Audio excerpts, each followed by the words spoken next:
देखो, निशांत कुमार बीती रात सीतामढ़ी के सदर अस्पताल में पहुंचते हैं निरीक्षण करने के लिए, और वहां पे वो रात्रि में पहुंचने के बाद पाते हैं कि वहां पे काफी ज्यादा लापरवाही किया गया। वहां पे बेडशीट चेंज किया हुआ नहीं मिलता है, जहां तक कि साफ सफाई भी वहां पे नहीं दिखता है, जिसके बाद वहां पे कर्मचारी का लापरवाही देखने को मिला और डॉक्टर साहब का भी लापरवाही देखने को। हमने देखा कि बेडशीट नहीं बदल रहे हैं, साफ सफाई नहीं है, पानी नहीं मिल रही है। इससे जुड़े जो भी अधिकारी है, मैंने सीए साहब से नाम पूछा है, वो मुझे लिस्ट बना कर देते हैं, मैं उस पर कार्रवाई करता हूँ। देखो, वो कैसे कपड़े पहनते हैं ये मायने नहीं रखता है, वो कैसे खड़े होते हैं ये भी मायने नहीं रखता है। मायने ये रखता है कि वो काम किस तरह से कर रहे हैं, और जिस तरह से वो स्वास्थ्य व्यवस्था में काम कर रहे हैं, मुझे लगता है कि कुछ ही दिनों में सारा लापरवाही सबका खत्म हो जाएगा।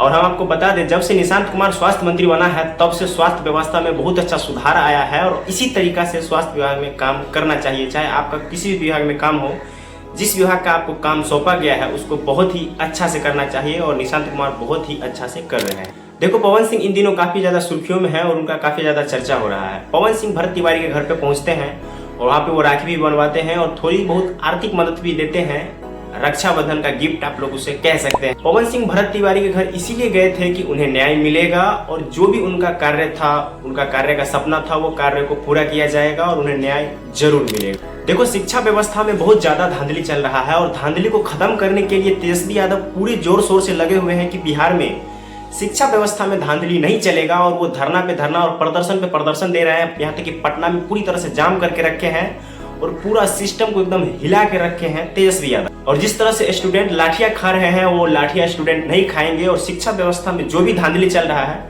उसमें सुधार होके रहेगा। बताते चले कि शिक्षा व्यवस्था में सुधार लाने के लिए तेजस्वी यादव कुछ बोले हैं कि कल भी बिहार सरकार और पुलिस अनुचित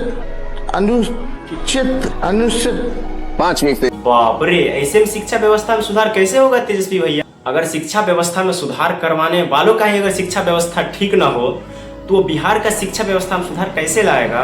देखो, लालू यादव को लोग भगवान की तरह पूजते हैं और उन पे लोग दूध चढ़ाते हैं, जल चढ़ाते हैं। जिस तरह से हम भगवान को पूजा करते हैं, बाबा भोलेनाथ की पूजा करते हैं, वैसे ही लालू यादव का लोग पूजा करते हैं। और एक तरफ इनके सुपुत्र।